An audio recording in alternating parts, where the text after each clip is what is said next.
Welcome back in Health Headlines. Our nutrition expert is once again breaking down, oftentimes, misleading headlines, including the latest one.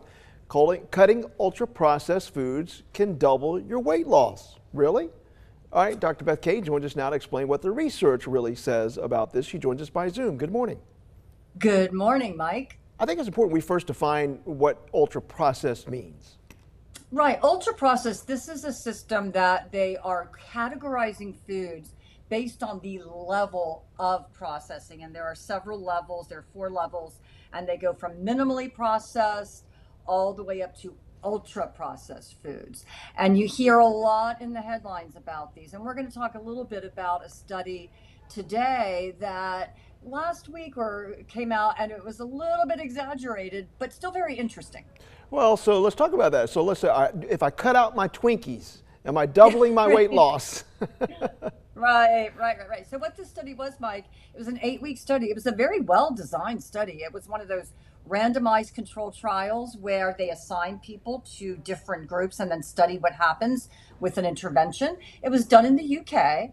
And what they did is they had people go on 8 weeks of either highly ultra-processed foods or minimally processed foods, and they provided the food for them. Now, Mike, the really interesting part of this study was that the people in the ultra-processed food group, their diet was overall kind of healthy. What the researchers did is they made it so that it still met the UK Eating Well guidelines. That's like our nutritional guidelines. So they were still eating fruits and vegetables, but along with these other ultra-processed foods.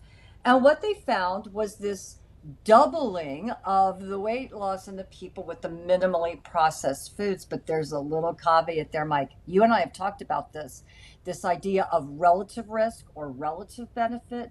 That sounds a lot bigger than what it is if we looked at the absolute benefit or absolute weight loss. So the doubling was a 1% to a 2% in the different groups. So the people in the minimally processed group lost 2% of their body weight. In the ultra processed food group lost 1% of their body weight. So it was a 1% difference. To put that in context, Mike, if people weighed 200 pounds, they lost 4 pounds on the minimally processed diet and 2 pounds on the ultra processed diet. So we're not talking about, so yeah, it doubled, but it was 1% to 2%. It wasn't that big of a weight loss. Well, that is some very important perspective on that. And but should any of this change, or what advice would you give on the foods we do choose to eat based on what we know from research?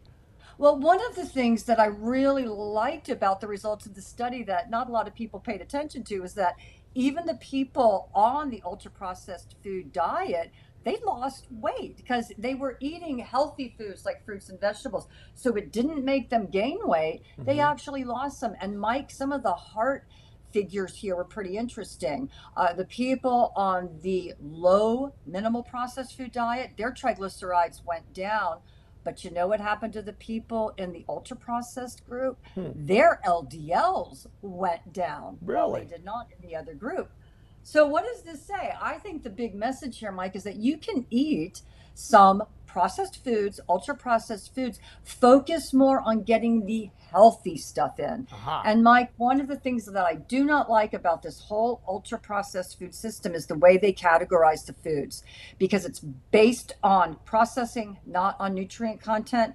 So my vanilla yogurt would be in ultra-processed foods, and my low-cost store brand flakes would be an ultra-processed Sorry, no. High in fiber, Yeah. whole grain, really good for you. And I'm not eating plain yogurt. And I think, as Dr. Beth Kitchen always advises, folks, read the labels. They'll tell you what nutrients are in there. Yeah. Read the labels, look for some key nutrients, and read past headlines, Mike, because when you get down into the body of the article, that's where you find the real deal. There you go. Dr. Beth Kitchen, we always appreciate it. Thank you. Thanks, Mike. All right, we'll be right back.